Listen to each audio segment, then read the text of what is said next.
Աստված մարդու հոգին պարզ է ստեղծել։ Հոգու և մարմնի միավորության մեջ գեղեցկություն կա։ Տեսեք, մարդու հոգին ինչպեսին է։ Հոգեղեն է, աննյութ է, անմարմին։ Մարմինը մարմնավոր է, ծանրաքաշ, և Աստծո հրաշքը, որ կարողացել է անմարմինն ու մարմնավորը միավորել,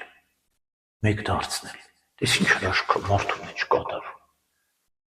Մի մասը երկնքից, մի մասը երկրից։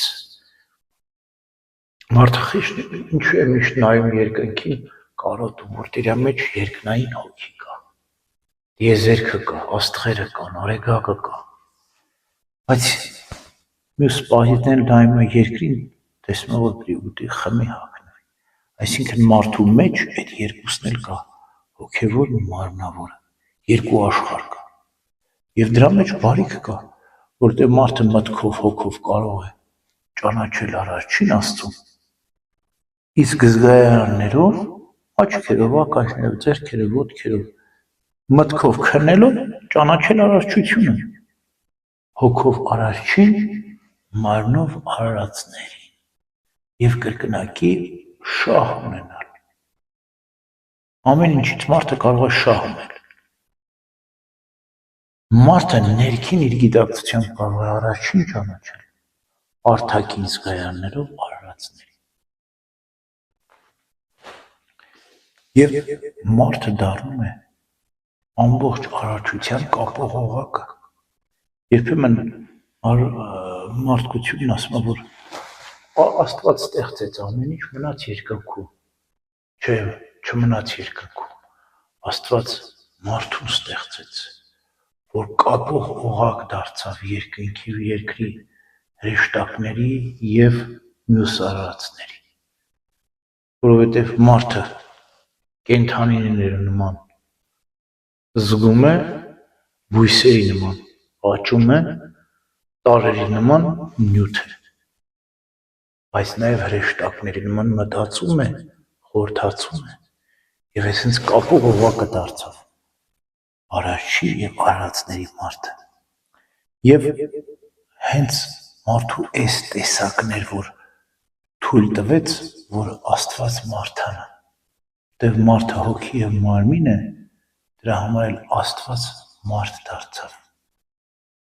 Եթե մարդը հոգի և մարմին չուներ, Աստված չէր կարող մարդանալ։ Աստված մարդուն ստեղծեց իր պատկերով ու նմանությամբ, որպեսզի հետո Աստված դառնա մարդու նման պատկեր։ Մեծ օգտակարություն ունի մարմինը մարդու համար։ Եվ որտև մարմնի միջոցով շատ անգամ մարդը խոնարհվում է։ Հրեշտակների նման, անկյալ հրեշտակների նման հպարտ չի, պարտված չի, այլ մարմինը մարդուն տկարացնում է,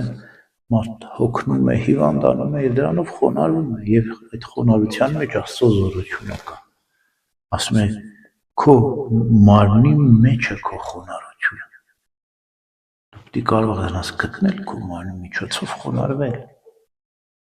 և գտնել, ձգտել, փափագել այն երկնային ուրախության ու երջանկությունը։ Եվ մարմինը ինչ օգուտ է տալիս մարդուն։ Երբ որ մարդը մեղք է գործում, կարող է ապաշխարել մարմնով։ Իսկ հրեշտակները մեղք գործեցին, չկարողացան ապաշխարել, որտեղ մարմին չունեին։ Ուրեմն մարմինը մենք ամեն կերպ պետք է փորձենք օգտակար դարձնել մեզ և ոչ թե վնասակար։ Եվ Աստված այս գեղեցկությունը սքանչելի հոգու մարմնի միավորության դրեց մեկ անձի,